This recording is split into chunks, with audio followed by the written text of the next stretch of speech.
This city will be your grave. The wrecked bodies of those who had gone in search of Pandora's box lay before him, and at once Kratos knew who was responsible. For this was not the first time he'd seen the ruin Ares and his minions had left in their wake. Kratos had experienced it firsthand years before. The youngest and boldest captain in the Spartan army, Kratos inspired fierce loyalty in his men. It had always been enough to carry them through any battle, until this day. The barbarians to the east numbered in the thousands, and descended on the Spartans without mercy.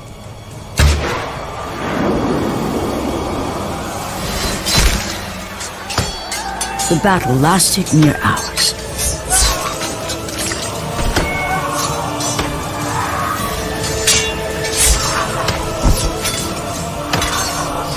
The discipline and training of the Spartans did little to stem the tide of the merciless barbarians.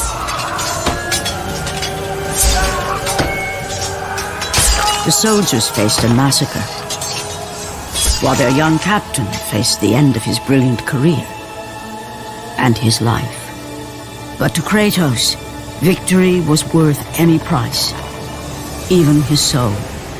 Ares! Destroy my enemies, and my life is yours!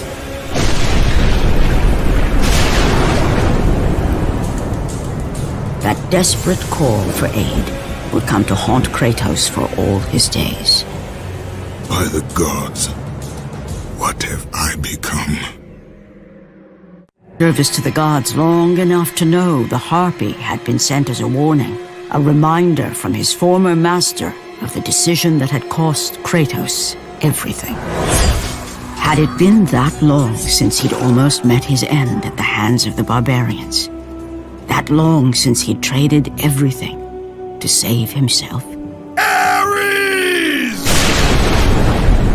The sky split apart, and the god of war stepped through. Descending from Olympus, he saw the makings of a god in a mere mortal. Ares would save Kratos. He would turn him into the perfect warrior, his servant on Earth. Only a simple pledge of loyalty was required. My life is yours, Ares.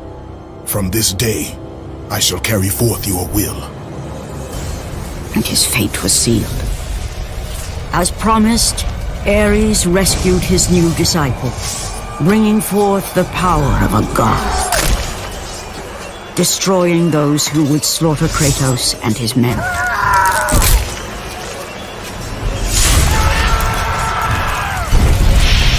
As for Kratos, no mere sword and shield would befit the newest servant of the god of war.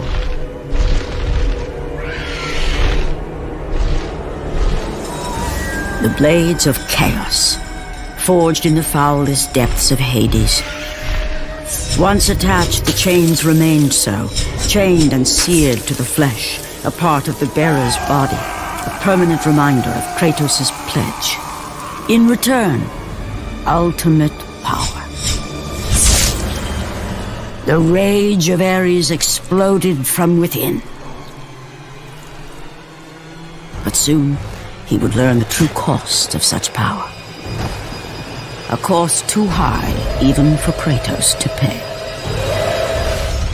The path before Kratos was clear, but still, the memories came rushing back, as familiar and permanent as the blades chained to his wrists.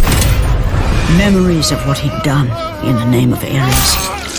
Memories of how he'd become a servant to the god of war.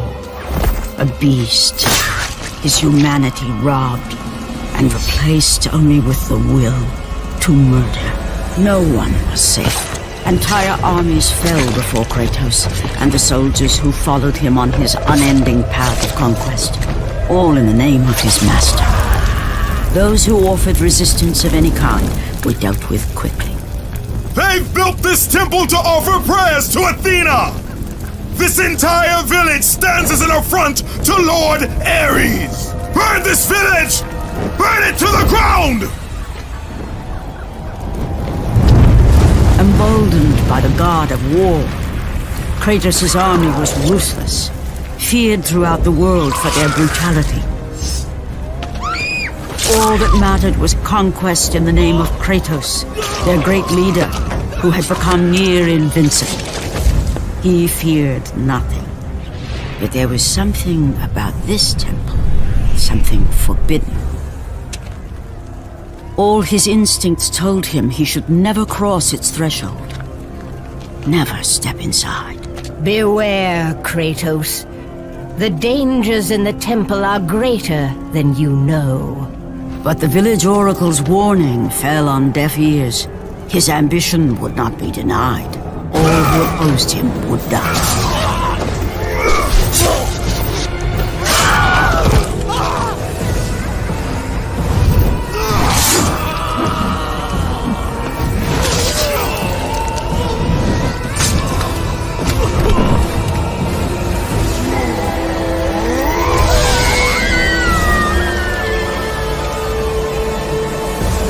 In that instant, the glory he had reveled in turned to horror.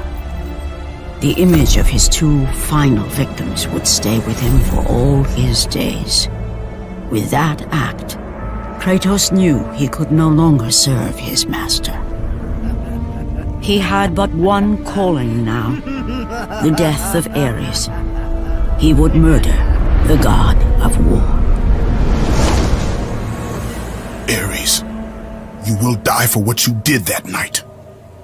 Orchestrated by the god of war. My wife, my child, how? They were left in Sparta.